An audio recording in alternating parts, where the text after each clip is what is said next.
Hi there, everyone, and welcome back to the Message Marketing Pod. I'm your host, Chris and Melotti from Melotti Content Media, and this is a special episode where I've got here Mr. Stephen Kee from SME Digital, and we're going to have a bit of a chat about where to spend your marketing budget and how to get correct ROI from it. So it's a quintessential question that every business owner, every leader, every company, every organization wants to know. And, as you know, we're all in this podcast, we're all about getting practical tips about where to spend and where to put your marketing investment. So yeah, Stephen, would you like to introduce yourself and then let's have a good chat? Yes, thank you, Chris. Always a good privilege to be on the podcast. And yes, I'm Stephen Kee. I run SME Digital together with my colleagues, Amish and Avni. We help business owners find customers in their sleep. But as you said, Chris, where do we begin? And hopefully we can shed some light through today's discussion on where do we begin. And if you're quite far in the journey, we'll have tips for you as well. So yeah, exactly. And so look, like it's always like I've been in marketing now for 21 years, which is crazy. And over that time, I've seen marketing budgets change, grow, ebb, flow, like the where you put the marketing budget is all changing. It's just a crazy place. And it doesn't matter like how experienced you are, there's always this issue, right? Where it's like there's a limited budget. I mean, it's just the way life is, right? There's a limited budget and you need to get it right. And you do research and you check things, but nothing is always a precise science. Like you look at it and you go, and there's so many channels, right? You've got LinkedIn, Facebook, and Meta, and you've got like, TikTok, and that's coming and going. And you have all these platforms and content and marketing, podcasts, videos, Google ads. There's so many different opportunities here. And it does make the marketing job hard because you want to reach the right audience, and there's just so many layers upon layers. Stephen, what's your thoughts on this, especially the latest landscape? What would you say to this at this point? yeah. Yes, look, echo those sentiments, and you'd see it as well. And every business owner can see it and feel it. We're in a generation overwhelm here with the advent of AI. That's just and that too. Yeah. So attention spans are reducing, but you're getting more information.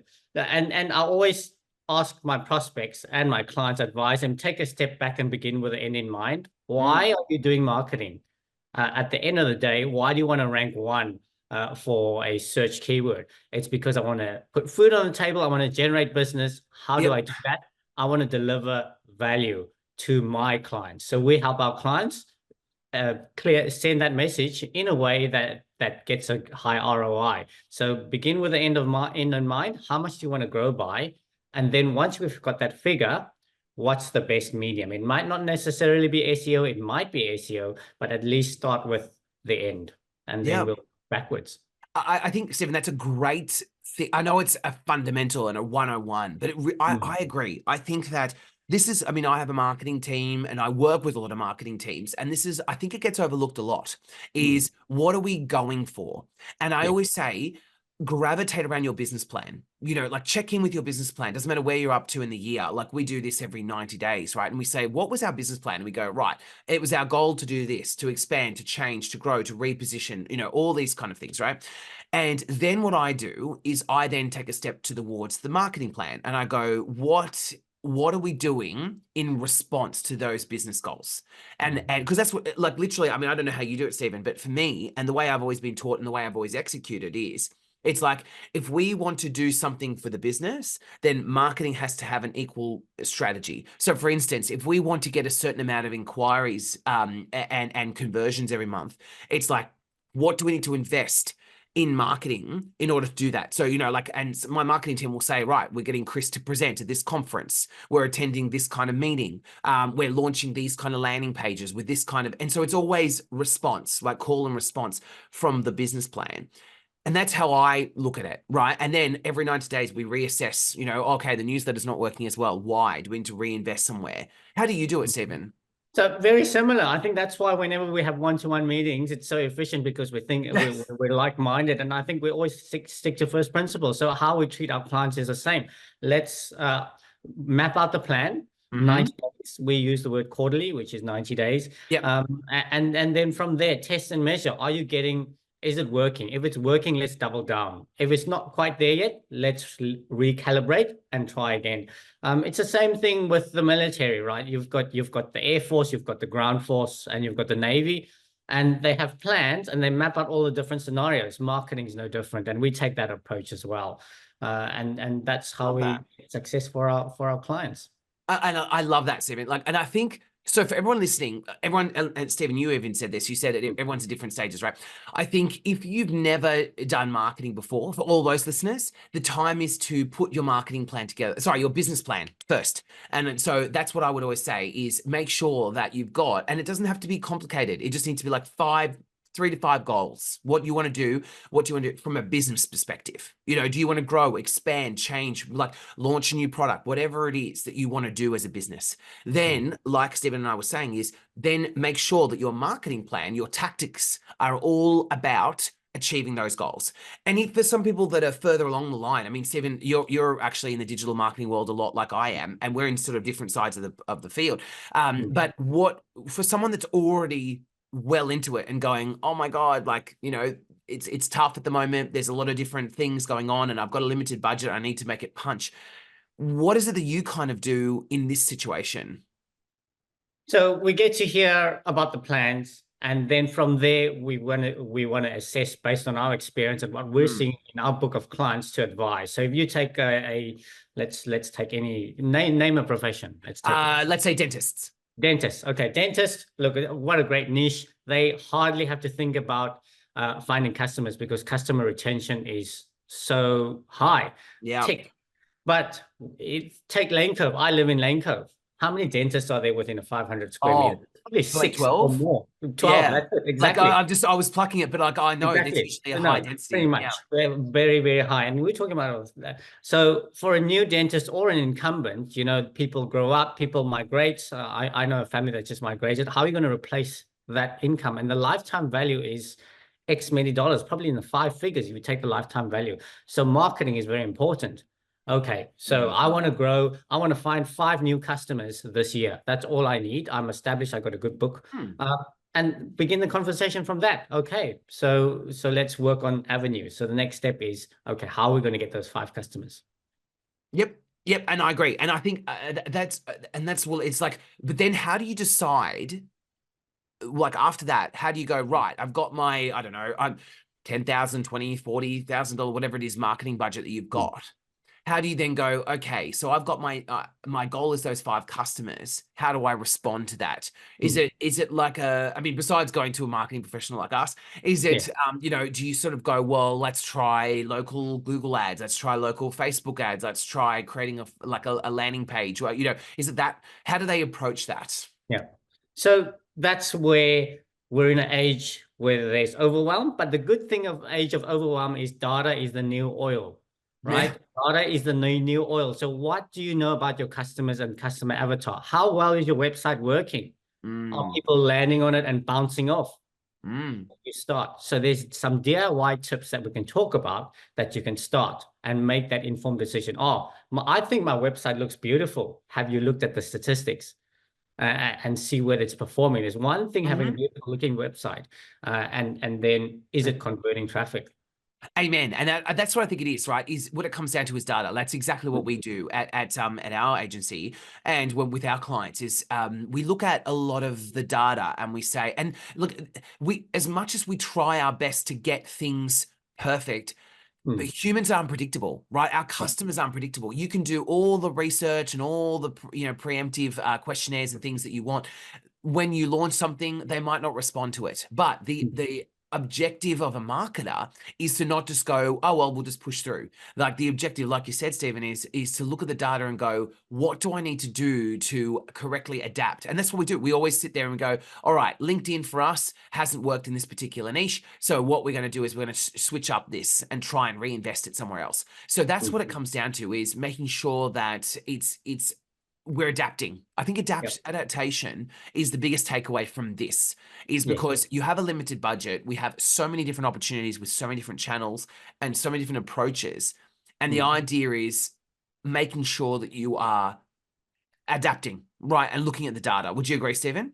Yes, absolutely. Absolutely. So then the next question that comes out of that is, okay, where do I get the data? And that's something every business owner can do on their own. Yep. There's Tell three me. things we say. Google Business Profile. Is that set up?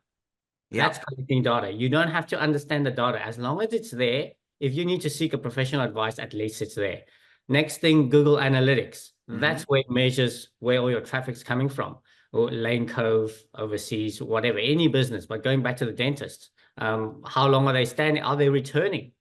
And then the third thing is something called Google Search Console, which shows where Yes. your website's ranking and which keywords. Now, I you love ask it. me, oh, I'm not technical. I'm too busy. I don't have time. That's where we seek a professional, Mm. something as low as $350 plus GST. Save you 4 hours. The dentist can serve X many clients and we'll do it for you. You have that data. Boom. So either How you do good is it yourself that? or you have opportunity cost and just say, oh, the opportunity cost of those 4 hours or however many hours is too great. I'll seek you to do it. Yep, yep. And that's the thing. And so what can I ask then, Stephen? What is your opinion on, like, if I know this is a generic question and very hard, but I'm just trying to give the audience a little bit of insight. Where would you default to? Let's say that you're working, like your business is successful, it's been running, you're doing minimal marketing. Mm. Where do you find that the best sort of results come from to start with, just to warm Yeah. the engines up? Yes.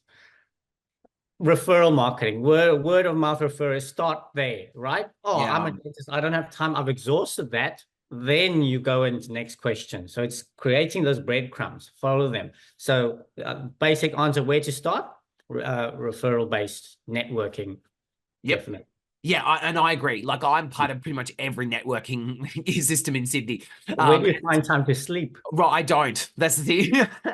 But the thing is, I find that it's getting out there and networking is the best thing. But I Mm, feel like then people often go, well, then what, Stephen, Chris, what are you doing for us? Right? If mm, like I can network myself, I get that, yeah. right? But the Yes. next thing Yeah. is networking doesn't happen in a vacuum, right? Referral marketing doesn't happen in a vacuum. They don't just go, oh, like Stephen told me about you, so I'm just going to choose you. Of course, what they do is they do the due diligence after Yeah. that, like that digital interview. And what Mm, that means is going to your website, going to what you're presenting on your socials. And everyone does this. You don't need to deny it because we're all customers ourselves, right? We never just yeah. go, oh, we'll just choose that lawyer based on someone else. What we do is when we go to their website, we have a look at what they do, any videos they've produced, podcasts like this, Mm, blogs, articles, social media, LinkedIn. They look and they do their due diligence so that they don't have to make a decision based on like any raw data. And that's mm. where the marketing kicks in, right? Yes. Stephen? Yes. Yeah. And so, And that's where the knowledge comes in as well. So when you're networking in Google Business, in your Google Business profile, there's an analytics option and it mm, splits your traffic between direct, organic, and ads and socials. So then yeah, you can, let's take this dentist, hypothetical dentist. They've yeah, got 50 direct visits. It means those direct visits are actually existing clients or people they've given out business cards to, and they're directly punching in the address. Then there you they go. can assess how much clients am I getting there. And oh, actually, it's less than I expected. Then that leads to the next question. Why is that? Could be the website might need a refresh. Yep, yep.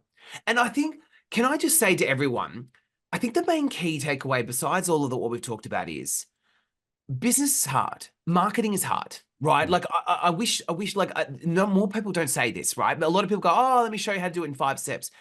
It like if it was easy, the cliche, everyone would do it, right? Like it's not easy. We're dealing with like an evolving marketplace, is strengthening competitors, changing marketing conditions, and we're just seeing all this kind of stuff happen, and this is just the reality of the business place, right? So as much as we have goals and ideas and marketing agencies like us, we are much sharper because we're doing this every day, right? Like I'm doing marketing for 5 businesses a day, right? Yeah. So we get, and like Stephen the same, we get these instincts around and these like capabilities around what we do, right?